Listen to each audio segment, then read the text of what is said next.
कल्पना कीजिए, आप एक विमान में सवार हैं अपने दोस्तों के साथ आसमान के बीचों बीच, लेकिन फिर एक तेज झटका, चीखें और अचानक सब कुछ सफेद हो जाता है। आप जिंदा हैं, लेकिन पूरी दुनिया से कटे हुए। चारों ओर सिर्फ बर्फ, मौत और डर। बेहतर दिनों तक भूख, ठंड और लाशों के बीच जिंदा रहने की लड़ाई। हर पल एक नया डर, हर रात मौत का इंतजार और हर सुबह एक नई उम्मीद। ये कोई फिल्म नहीं, ये सच्ची घटना है जिसने पूरी दुनिया को हिला दिया था। एक प्लेन क्रैश, बर्फ से ढकी पहाड़ियां और इंसानी हिम्मत की वो हदें जहां इंसान को खाने पर मजबूर हो गया। ये है एंडिस प्लेन क्रैश। बेहतर दिन, मौत से जंग, एक ऐसी कहानी जो आपकी रूह तक हिला देगी। Quick flix recap. प्रेजेंट्स। अक्टूबर 1972 की बात है। मोंटेवीडियो के एक कॉलेज की रग्बी टीम उरुग्वे में चल रही एक रग्बी प्रतियोगिता में हिस्सा ले रही थी। ये टीम ब्लू टीम कहलाती थी और यही लड़के इस कहानी के मुख्य किरदार हैं। ये खेल के लिए इतने जुनूनी थे कि परीक्षा के समय होने के बावजूद उन्होंने खुद से पैसा इकट्ठा करके चिल्ली जाने के लिए एक विमान का इंतजाम किया। वो एक छोटा सा विमान था जिसमें सिर्फ 45 लोग बैठ सकते थे। इसमें रग्बी टीम के खिलाड़ी, कोचिंग स्टाफ, कुछ खिलाड़ियों के माता पिता, भाई बहन और उनकी पत्नी भी साथ थे। विमान मोंटेवीडियो से चिली की राजधानी सैंटियागो जा रहा था। इस रास्ते में उन्हें विशाल एंडीज पर्वत श्रृंखला को पार करना था। जैसे ही विमान पहाड़ों के पास पहुंचा, मौसम बिगड़ गया और विमान हिलने लगा। लेकिन खिलाड़ी अभी भी मजाक करते रहे क्योंकि वे माहौल को हल्का रखना चाहते थे। कुछ ही देर में पायलट ने घोषणा की कि वे सैंटियागो पहुंचने वाले हैं और सभी यात्रियों को अपनी अपनी सीट पर बैठने को कहा। तभी अचानक झटके और तेज हो गए। अब किसी का हंसने का मन नहीं था। विमान अब बहुत तेजी से हिल रहा था और माहौल डरावना हो गया। पायलट ने मोटे बादलों से बाहर निकलने की कोशिश की, लेकिन जल्दबाजी में उसे अंदाजा नहीं हुआ कि एंडीज का एक ऊंचा पहाड़ ठीक सामने है। और तभी विमान एक चट्टान से टकरा गया। टक्कर इतनी जोरदार थी कि विमान 2 हिस्सों में बंट गया। एक हिस्सा आगे गिरा और दूसरा पीछे। कुछ देर बाद कुछ यात्री होश में आए। सौभाग्य से कुछ लोग जीवित थे, लेकिन कई लोग बुरी तरह घायल हो चुके थे और कई वहीं अपनी जान गंवा चुके थे। घबराहट और डर के उस माहौल में जो लोग बचे थे, उन्होंने सीटों के नीचे दबे घायलों को बाहर निकालने की कोशिश शुरू कर दी। बाहर का मौसम फिर से बर्फीला और सर्द हो चुका था। जो बचे थे उन्होंने पायलट की हालत देखने की कोशिश की, लेकिन वो मरने के कगार पर था। उसकी हालत इतनी खराब थी कि वो रेडियो तक चालू नहीं कर सका। जाते जाते उसने सिर्फ एक बात कही, ईश्वर करे तुम सब जिंदा बच जाओ। ये सुनकर सभी लोग भावुक हो गए। उस रात सब लोग सदमे और ठंड से कांप रहे थे। घना अंधेरा, कड़कती ठंड और आसपास मौत का सन्नाटा, सभी ने मिलकर डर और मायूसी का माहौल बना दिया। उस रात सबने जोर से चिल्लाकर अपने अंदर का डर निकालने की कोशिश की। अगली सुबह सूरज निकला और ये एक चमत्कार जैसा था कि ज्यादातर लोग अब भी जिंदा थे। जैसे ही सुबह की धूप निकली, सभी बचे हुए लोग बाहर आए और उस गर्माहट का आनंद लेने लगे। ये सभी रग्बी टीम के मुख्य सदस्य थे। वे इकट्ठा होकर बैठ गए और बातें करने लगे। जब उन्हें समझ आया कि बहुत से लोग अब इस दुनिया में नहीं रहे, तो टीम के कप्तान मार्सेलो ने सबको आदेश दिया कि जो लोग मारे गए हैं उनके शरीर और विमान के अंदर की दूसरी चीजों को बाहर निकाल दिया जाए, ताकि जीवित लोग अंदर थोड़ा आराम से रह सकें। उन्होंने विमान की सीटें और बहुत सारे सूटकेस भी बाहर निकाल दिए। फिर एक एक करके उन सूटकेसों की तलाशी ली। जो भी खाने का सामान मिला उसे इकट्ठा कर लिया गया। इसके बाद मृत शरीरों को एक किनारे रख दिया गया। दूसरे दिन और 11 लोगों की मौत हो गई। मार्सेलो ने जो खाना बचा था उसे बराबर बराबर बांट दिया। हर व्यक्ति को एक बिस्किट और उस पर थोड़ी सी सार्डीन मछली का टुकड़ा मिला। उस रात वे लोग थोड़ा राहत महसूस कर पाए। खाली सूटकेसों से उन्होंने विमान में बने बड़े छेद को ढकने की कोशिश की ताकि सर्दी से कुछ राहत मिल सके। मार्सेलो खुद भी डरे हुए थे, लेकिन उन्होंने हिम्मत नहीं खोई और सबको भरोसा दिलाते रहे कि मदद जरूर आएगी। तीसरे दिन सुबह सुबह नांडो नाम का एक खिलाड़ी जो बुरी तरह घायल था, होश में आया। वह अपनी माँ और छोटी बहन के साथ यात्रा कर रहा था, लेकिन उसकी बहन की हालत बहुत नाजुक थी और उसकी माँ की मौत हो चुकी थी। उस समय विटो ने बर्फ को पिघलाकर पीने के पानी की कोशिश की। दूसरे सदस्यों ने बर्फ पर एक बड़ा एक्स चिन्ह बनाया ताकि अगर कोई बचाव दल ऊपर से गुजरे तो उन्हें दिखाई दे। दोपहर में एक बचाव जहाज पास से गुजरा भी, लेकिन विमान बर्फ में इतना छिप चुका था कि वह उसे देख नहीं सका। अब जीवित बचे लोग स्वादिष्ट खाने की तलब में बुरी तरह परेशान होने लगे थे। उनके पास बचा हुआ खाना लगभग खत्म हो चुका था और भूख अब असहनीय होती जा रही थी। अगले दिन वे अभी भी जीवित थे, लेकिन अब उन्हें खुद कुछ करने की जरूरत महसूस हुई ताकि उन्हें कोई ढूंढ सके। साथ ही अब उनके पास खाने के लिए कुछ भी नहीं बचा था। इस हालत में नुमा नाम के सदस्य ने सुझाव दिया कि उन्हें पहाड़ की चोटी पर जाकर विमान की पूंछ वाला हिस्सा देखना चाहिए, क्योंकि उसे याद था कि विमान की बैटरियां वहीं रखी गई थीं। 4 लोग मिलकर पहाड़ चढ़ने लगे। काफी ऊंचाई चढ़ने के बाद वे थक गए और रुक गए। जब वे उस ऊंचाई से नीचे देख रहे थे तो उन्हें एहसास हुआ कि विमान बाहर से बिल्कुल भी दिखाई नहीं दे रहा। यही वजह थी कि बचाव दल उन्हें अब तक नहीं ढूंढ पाया था। तभी उन्हें जमीन में कंपन जैसी आवाज सुनाई दी, जिससे डरकर उन्होंने अपनी चढ़ाई वहीं रोक दी। 6ठे दिन तक आते आते उनके पास खाने के लिए कुछ भी नहीं बचा था। पिछली रात उन्होंने आखिरी बचे हुए बिस्किट बांट लिए थे। अब हालत इतनी बिगड़ चुकी थी कि लोग जो मिल रहा था उसे चबाने लगे, चाहे वो पिघली बर्फ हो या कुछ और। इसी दौरान विटो ने कहा कि नांडो की हालत कुछ अजीब हो गई है, वो पागल जैसा बर्ताव कर रहा है। लेकिन नांडो ने जो बात कही वो सबको अंदर से हिला देने वाली थी। उसने कहा कि अगर वे वाकई जिंदा रहना चाहते हैं तो उनके पास एक और रास्ता बचा है, मरे हुए लोगों के शरीर को खाना। ये बात सुनकर पहले तो सब चौंक गए, लेकिन गुस्तावो नाम का एक सदस्य इस बात को गंभीरता से सोचने लगा। उसका मानना था कि अगर जिंदा रहना है तो कुछ भी करना पड़ेगा, क्योंकि सिर्फ जिंदा रहकर ही वे बचाए जा सकते हैं। जिंदा रहने के लिए अब उनके पास कुछ खाने के अलावा कोई रास्ता नहीं बचा था। विमान के अंदर जब सभी इकट्ठा हुए तो इस मुद्दे पर चर्चा होने लगी। रॉबर्टो और विटो ने सुझाव दिया कि वे मरे हुए लोगों के शरीर का उपयोग भोजन के तौर पर कर सकते हैं, लेकिन मार्सेलो और नुमा इस बात के सख्त खिलाफ थे। उनके लिए ये लोग सिर्फ शव नहीं थे, बल्कि उनके दोस्त और रिश्तेदार थे। अगर किसी को भोजन के लिए इस्तेमाल करना भी हो तो उसके लिए किसी करीबी की अनुमति जरूरी होनी चाहिए। इस मुद्दे पर बहस शुरू हो गई।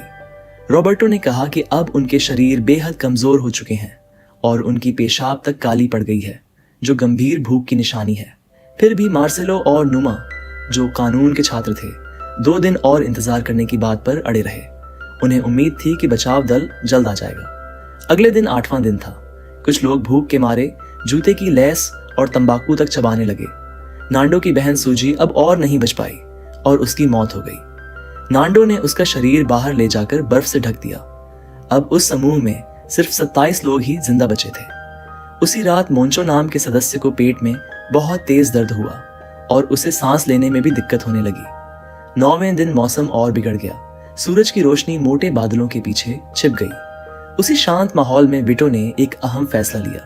उसने कहा कि अगर उसकी मौत हो जाती है तो वो अपनी बॉडी को दोस्तों के लिए छोड़ने को तैयार है। रॉबर्टो ने विटो की बात का समर्थन किया और फिर नांडो, गुस्तावो और कुछ अन्य लोगों ने भी हाँ कह दिया। इसके बाद 4 लोग विमान से बाहर निकले और शवों से मांस निकालना शुरू किया। ये देखकर नांडो भी बाहर आ गया और धीरे धीरे बाकी सदस्य भी इस कदम में शामिल हो गए। हालांकि मार्सेलो और नुमा जैसे कुछ लोग अब भी अपने फैसले पर अड़े रहे और ऐसा करने से मना कर दिया। अगले दिन अब ये काम ज्यादा व्यवस्थित ढंग से किया गया। विटो और उसके कजिन ने बुचर की भूमिका निभाई। उन्होंने एक छुपी हुई जगह बनाई ताकि जो लोग खाना खा रहे थे उन्हें मानसिक रूप से तकलीफ न हो। जिन्होंने यह मांस खाया उन्हें थोड़ी राहत महसूस होने लगी। इसी दौरान कुछ लोगों को बाहर पड़ा एक सूटकेस मिला। उन्होंने उसे खोला तो उसमें एक छोटा रेडियो निकला और वो अब भी काम कर रहा था। सबने मिलकर रेडियो से सिग्नल पकड़ने की कोशिश की। जब बाकी लोगों की हालत थोड़ी सुधरने लगी तो नुमा और मार्सेलो अब भी भूखे और थके बैठे थे। तभी विमान के बाहर से एक तेज आवाज आई। रेडियो ने सिग्नल पकड़ लिया था, लेकिन जो खबर आई उसने सभी को अंदर तक झकझोर दिया। रेडियो पर बताया गया कि उरुग्वे से जो खोज अभियान चला था उसे अब रोक दिया गया है। अगली बार खोज का काम तब शुरू होगा जब बर्फ कम हो जाएगी, यानी अगले साल। ये सुनकर सब निराश हो गए, खास तौर पर मार्सेलो, जो अब तक सबसे ज्यादा उम्मीद में था। अंत में मार्सेलो ने भी हार मान ली और बाकी लोगों से मांस खाने के लिए कहने लगा। हालांकि नुमा अब भी अड़ा रहा। वो अब भी विमान की पूंछ ढूंढने को लेकर जिद पर था, उसने 2 और साथियों के साथ पहाड़ पर चढ़ाई शुरू की। इस बार वे चोटी तक पहुंच गए, लेकिन उन्हें वहां विमान का पूंछ वाला हिस्सा नहीं मिला। वहां उन्हें सिर्फ कुछ सूटकेस और कुछ शव दिखाई दिए। ये वे लोग थे जो टक्कर के वक्त विमान से बाहर जा गिरे थे। सूरज अब डूबने को था, लेकिन नुमा नीचे लौटने को तैयार नहीं था। नुमा अब भी बैटरी की तलाश में लगा हुआ था। तीनों साथी बर्फ से ढकी उस पहाड़ी जगह में घूमते रहे, ये जाने बिना कि धीरे धीरे बर्फबारी शुरू हो चुकी है। समय बीतता गया और शाम होते होते अंधेरा छाने लगा। अब वे तीनों उसी जगह फंस गए थे। तेज और हड्डियां जमा देने वाली सर्दी में उन्होंने पूरी ताकत लगाकर खुद को जिंदा रखने की कोशिश की। उन्हें लगने लगा था कि अब शायद वे इस रात को नहीं देख पाएंगे, लेकिन चमत्कारिक रूप से वे तीनों अगली सुबह तक जिंदा थे। उन्होंने विमान के टूटे हुए लोहे की प्लेटें लीं और उनका इस्तेमाल स्लाइडिंग करने के लिए किया, ताकि वे नीचे की तरफ सुरक्षित पहुंच सकें। नीचे लौटकर नांडो ने सभी को एक योजना बताई कि वे लोग पहाड़ के चारों ओर घूमकर चिल्ली तक पहुंचने की कोशिश करेंगे, क्योंकि चिल्ली इस पहाड़ के उस पार है। लेकिन इतनी कठिन यात्रा के लिए शरीर का स्वस्थ और मजबूत होना जरूरी था, इसलिए नुमा को अब मांस खाना ही पड़ेगा। काफी दिन से मना करते करते नुमा अब टूट चुका था। उसने मांस को चबाने की हिम्मत तो नहीं की, लेकिन किसी तरह निगल लिया। नुमा के मन में अब भी निराशा थी, लेकिन जब उसने नांडो को देखा जो पहले बहुत बुरी हालत में था और अब धीरे धीरे ठीक हो रहा था, तो उसमें उम्मीद की एक किरण जगी।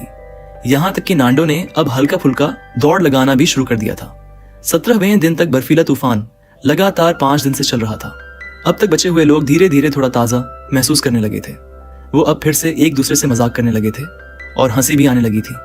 ऐसा लग रहा था जैसे उनके मन में अब जिंदगी की लौ फिर से जल उठी है। लेकिन तभी जब सब कुछ थोड़ा सामान्य लगने लगा, जमीन अचानक हिलने लगी। एक तेज गर्जना के साथ बर्फ का एक बड़ा हिमस्खलन नीचे गिरा और वह विमान के मलबे को अपनी चपेट में लेते हुए वहां मौजूद सभी लोगों को पूरी तरह बर्फ में दफन कर गया। एक बार फिर हालात अराजकता में बदल गए। हिमस्खलन के बाद कुछ लोग किसी तरह बर्फ के ढेर से बाहर निकल आए और उन्होंने बाकी लोगों को बचाने की कोशिश शुरू की जो अब भी बर्फ के नीचे दबे हुए थे। किसी ने घबराहट में विमान की खिड़की तोड़ने की कोशिश की। कुछ लोगों को बचा लिया गया, लेकिन कई की जान नहीं बच सकी। कोको और मार्सेलो दोनों का शव बर्फ में दबा हुआ मिला। यह बहुत ही भावुक और दर्दनाक क्षण था। ज्यादा देर नहीं हुई थी कि एक और हिमस्खलन आ गया और इस बार विमान पूरी तरह बर्फ में दब गया। सौभाग्य से नुमा ने इतनी जगह बना दी थी कि थोड़ी हवा अंदर आ सके, जिससे सांस लेना मुमकिन रहा। अगले दिन उन्होंने उन लोगों के शवों को हटाना शुरू किया जो हाल ही में मरे थे। उन्होंने तय किया कि जब तक बर्फीला तूफान थमता नहीं तब तक वे विमान के अंदर ही रहेंगे। लेकिन विमान के अंदर जगह बहुत छोटी हो गई थी। सब एक दूसरे के बहुत पास, भूखे और थके हुए थे। उन्हें हर हाल में ये सब सहना ही था। अब 18वां दिन था और यह लगातार दूसरा दिन था जब वे बर्फ के अंदर दबे हुए थे। अभी तक वे किसी तरह जिंदा थे और इसका श्रेय विटो को जाता है, जो शवों से मांस निकालने में कुशल हो गया था। लेकिन अब पुराना मांस भी खत्म हो रहा था, इसलिए उन्हें मजबूरी में हाल ही में मरे एक दोस्त का मांस खाना पड़ा। रॉबर्टो, जो कि एक मेडिकल स्टूडेंट था, वह शवों को सावधानी से काट सकता था। यह दृश्य देखकर नुमा मानसिक रूप से टूट गया। उसने खुद को रोक नहीं पाया और विमान की खिड़की को लात मारकर तोड़ने की कोशिश की, लेकिन इस कोशिश में उसका पैर घायल हो गया। 2 दिन और बीते। अब 20वां दिन आ गया था। नुमा अब भी बाहर के हालात जानने के लिए बेचैन था। उसने फिर से खिड़की को तोड़ने की कोशिश की और इस बार बाहर का मौसम थोड़ा साफ दिखाई देने लगा। धीरे धीरे सबने खिड़की से बाहर निकलना शुरू किया। 4 दिन बर्फ में दबे रहने के बाद उन्हें आखिरकार ताजी हवा मिली। वह एहसास किसी जीवनदान से कम नहीं था। उस दिन उन्होंने मिलकर विमान पर गिरी बर्फ को हटाना शुरू किया। धीरे धीरे विमान की छत नजर आने लगी, लेकिन नुमा की हालत अब और बिगड़ती जा रही थी। उसका घाव दिन पर दिन खराब हो रहा था और उसका शरीर लगातार कमजोर होता जा रहा था। अल्वारो, जो कि पहले से ही गंभीर रूप से घायल था, ने नुमा को समझाने की कोशिश की कि उसे अपनी ऊर्जा बचानी चाहिए। उसने बताया कि वह खुद अब लगभग अपनी सारी ताकत खो चुका है। अल्वारो ने नुमा को यह भी समझाया कि वे एक सामान्य स्थिति में नहीं बल्कि एक असाधारण परिस्थिति में हैं, जहां सामान्य नियमों में भी बदलाव संभव होता है। उसने नुमा से उम्मीद जताई कि वह हालात को समझे और जीवित रहने की कोशिश करे। नुमा ने अल्वारो की बातों को गंभीरता से लेना शुरू किया। उधर नांडो, जो अब तक हालात से परेशान हो चुका था, अपने साथियों से रास्ता तलाशने की जिद करने लगा ताकि घर पहुंचने का कोई उपाय निकल सके। लेकिन बाकी लोग अब भी डरे हुए थे, क्योंकि बाहर का मौसम बहुत सर्द था और अगर उन्हें बाहर रात गुजारनी पड़ी तो जान को खतरा हो सकता था। टिंटिन ने सुझाव दिया कि जब तक तापमान थोड़ा गर्म न हो जाए तब तक इंतजार करना ही समझदारी होगी। जब बाकी लोग विमान के अंदर ही रहे, तब बाहर नांडो रोबर्टो को बाहर निकलने के लिए मनाने की कोशिश करता रहा, लेकिन उस समय रोबर्टो तैयार नहीं हुआ। 34वें दिन अंततः मौसम थोड़ा गर्म होना शुरू हुआ और बर्फ पिघलने के लक्षण दिखने लगे। इसी दिन अल्वारो की हालत और भी बिगड़ गई। उसके फेफड़े पानी से भर चुके थे और अब वह अंतिम सांसें ले रहा था। गुस्तावो, जो कि मेडिकल स्टूडेंट था, ने रोबर्टो से कहा कि अब उनका मेडिकल ज्ञान किसी को बचाने में मदद नहीं करेगा, अब जरूरी है कि वे बाहर जाकर मदद लाएं। अंततः अल्वारो की मौत हो गई। अगले दिन 4 लोग निकल पड़े, नांडो, रोबर्टो, टिंटिन और नुमा। नुमा ने तो अपने घायल पैर के बावजूद खुद को इस यात्रा के लिए मजबूर किया। इस बार वे दक्षिण की ओर अर्जेंटीना की दिशा में चलने लगे, सोचते हुए कि शायद रास्ता छोटा हो। थोड़ी दूर चलने के बाद नुमा जमीन पर गिर पड़ा और उसके पैर में तेज दर्द हुआ। जब घाव को देखा गया तो पता चला कि वो अब संक्रमित हो चुका है। उसने अपने दोस्तों से कहा कि वे यात्रा जारी रखें और वह अकेले वापस लौट गया। जब नुमा वापस विमान पहुंचा तो उसे तेज बुखार था और उसकी हालत बेहद नाजुक हो चुकी थी। उसी दिन एक और सदस्य की मौत बहुत ही दुखद हालात में हो गई। अगली सुबह नांडो और उसके साथी फिर लौटे। पिछले दिन की यात्रा में उन्होंने जो देखा वह चौंकाने वाला था। उन्हें विमान की पूंछ मिल गई थी जो दुर्घटना में दूर जाकर गिर गई थी। वहां उन्हें कई सूटकेस मिले जिनमें खाना, पीने का सामान और सिगरेट भी थी। उसी जगह उन्हें वो बैटरी भी मिली जो विमान की पूंछ में लगी थी। अब उनका इरादा था कि विमान के कॉकपिट में लगे रेडियो को उस बैटरी से जोड़कर कोई मदद मंगाई जाए। शाम को वे 3 लोग, नांडो, रोबर्टो और टिंटिन, एक और साथी रॉय के साथ वापस उस जगह पहुंचे जहां पूंछ थी। रॉय, जो इलेक्ट्रिकल इंजीनियर था, उसने बैटरी से एक लाइट जलाने में सफलता पाई। फिर उन्होंने रेडियो को बैटरी से जोड़ा। रेडियो चालू तो हो गया, लेकिन कोई सिग्नल नहीं मिल सका। विमान के अंदर बाकी लोग अब भी इंतजार कर रहे थे और जो भी खाने को मिल रहा था उसी से काम चला रहे थे। जो पहले कभी सोच भी नहीं सकते थे वह अब उनके लिए सामान्य हो गया था। लेकिन इस समय नुमा की हालत लगातार बिगड़ रही थी। उसने खाना भी खाना बंद कर दिया था। उसे लग रहा था कि अब उसका समय आ गया है। अब वह बहुत डरा हुआ था। उधर पूंछ वाले हिस्से में 4 सदस्य अब भी उम्मीद में मेहनत कर रहे थे, लेकिन रेडियो की मरम्मत की कोशिश नाकाम हो चुकी थी। टिंटिन को वहां कुछ वाटरप्रूफ कपड़े के टुकड़े मिले जिन्हें वे साथ ले आए। अब उन्हें वापस बेस कैंप लौटना पड़ा निराशा के साथ, लेकिन वाटरप्रूफ कपड़े उनके लिए एक बड़ी राहत थे क्योंकि अब वो उन्हें खुले आसमान में कंबल की तरह इस्तेमाल कर सकते थे। नांडो अभी भी घर लौटने का रास्ता ढूंढने के लिए तैयार था और अब रोबर्टो ने भी हाँ कह दिया, लेकिन उससे पहले उन्हें वाटरप्रूफ कपड़ों को सिलकर एक बड़ा कंबल तैयार करना था ताकि बाहर की ठंड से कुछ बचाव हो सके। अगले दिन उन्हें रेडियो पर एक खबर सुनने को मिली। बताया गया कि उरुग्वे की वायुसेना एक बार फिर उस लापता विमान की तलाश शुरू करने वाली है। ये सुनकर रोबर्टो दोबारा सोच में पड़ गया कि उन्हें यात्रा पर निकलना चाहिए या नहीं, लेकिन नांदो अब भी अडिग था। वह किसी बचाव टीम पर निर्भर नहीं रहना चाहता था। वहीं प्लेन के भीतर नुमा की तबीयत दिन पर दिन बिगड़ती जा रही थी। उससे लगने लगा था कि अब उसका अंत करीब है। उसने नांदो से कहा कि उसकी मृत्यु के बाद उसका शरीर दोस्तों की भूख मिटाने के लिए इस्तेमाल कर लिया जाए। उस रात रोबर्टो अब भी नुमा की देखभाल कर रहा था। नुमा ने उसे धन्यवाद कहा, लेकिन अगली सुबह नुमा की मौत हो गई। अब केवल 16 लोग ही जीवित बचे थे। नुमा की कमीज की जेब से एक छोटा सा कागज का टुकड़ा मिला जिसमें एक संदेश लिखा था। सभी ने उसे ध्यान से पढ़ा। उसमें लिखा था, अपने दोस्त के लिए बलिदान देने से बड़ा कोई प्यार नहीं होता। यह पढ़कर रोबर्टो की आंखें नम हो गईं और उसने फैसला कर लिया कि अब वह नांदो के साथ इस खतरनाक यात्रा पर जाएगा। अगले दिन नांदो, रोबर्टो और टिंटिन ने मिलकर पहाड़ों को पार करने की तैयारी शुरू की। उन्होंने अपने बैग में कंबल और खाने पीने का सामान रखा। उनके बाकी साथियों ने उन्हें उम्मीद और दुआओं के साथ विदा किया ताकि वे तीनों सुरक्षित रास्ता ढूंढ पाएं और सभी को बचा पाएं। इस बार वे लोग पश्चिम की ओर चल पड़े, यानी चिल्ली की तरफ। यह 61वां दिन था। मौसम साफ था और तीनों अब एंडीज की ऊंची ऊंची बर्फीली पहाड़ियों को पार करने निकले थे। जैसे जैसे दिन ढलता गया उन्होंने खुद को ठंडी हवाओं से बचाने के लिए एक सुरक्षित जगह ढूंढ ली। अगली सुबह होते ही चढ़ाई दोबारा शुरू हुई। आखिरकार नांदो सबसे आगे चलते हुए पहाड़ की एक चोटी पर पहुंच गया। उसने सामने जो दृश्य देखा वह बहुत ही हैरान कर देने वाला था। उसकी आंखों में एक साथ हैरानी और डर झलक रहा था।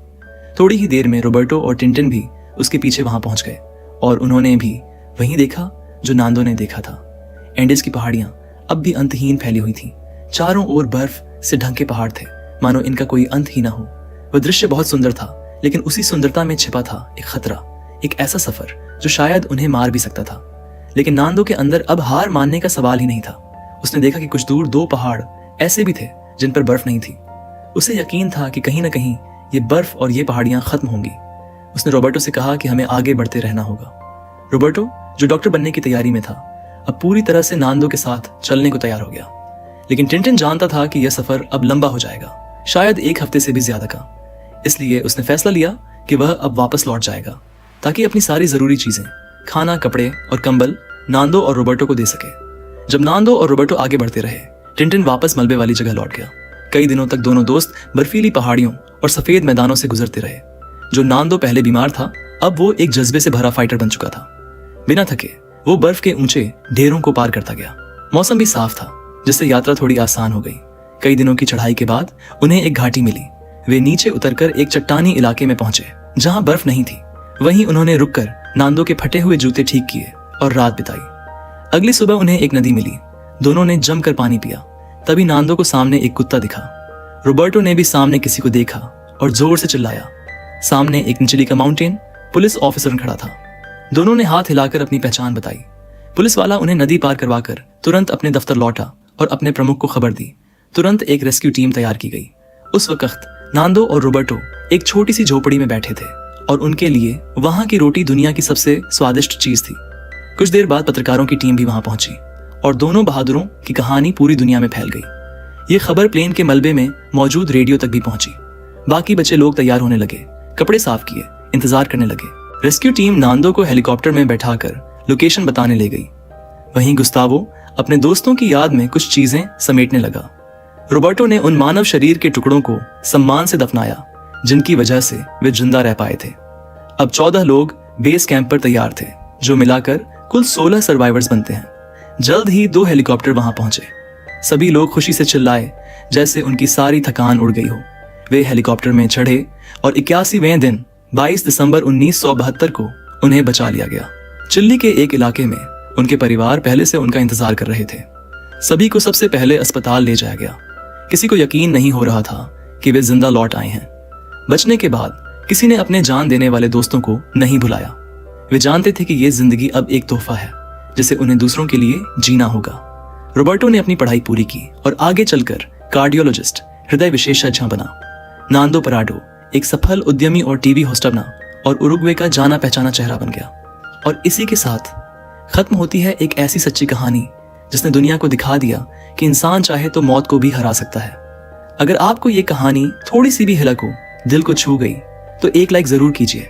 अगर आपने भी हर पल सोचा क्या मैं ऐसा कर पाता, तो इस कहानी को शेयर करें ताकि और लोग भी जान सकें जिंदगी की असली कीमत क्या होती है। और अगर आप ऐसी ही सच्ची, थ्रिल से भरी और रूह को झकझोर देने वाली कहानियां देखना चाहते हैं तो चैनल क्विक फ्लिक रिकैप को सब्सक्राइब जरूर करें। हम फिर मिलेंगे एक और रहस्यमय और सच्ची कहानी के साथ।